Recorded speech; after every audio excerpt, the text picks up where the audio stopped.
Media প্রশ্ন করেছিল ক্যানিং পূর্বের এক নেতাকে নিয়ে।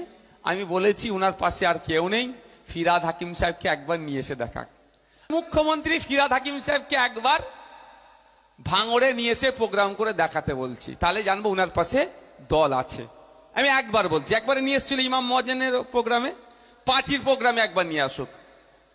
আমার যতটুকু সোর্সের মাধ্যমে আমি খবর পেয়েছি, যতটুকু আমার সোর্স আছে, কেউ আর আসবে না, কেউ আর আমি প্রশ্নই যাব না। আমি একজনকে চাইছি, কাকে?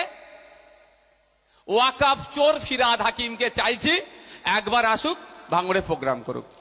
তাও কার প্রোগ্রামে? ক্যানিং পূর্বে এক নেতা, এখন উনি বলছেন অবজারভার, তার উপরে নেতা বলছে অবজারভার নাই, এই নিয়ে বিতর্ক। আমি ওই প্রসঙ্গে যে সময় আমি নষ্ট করব না। বন্ধুগণ, আমাদেরকে মানসিক প্রস্তুতি নিতে হবে। মানসিক প্রস্তুতিটা এটাই যে এই গতানুগতিক সিস্টেম চলছে, এটা বন্ধ করতে হবে।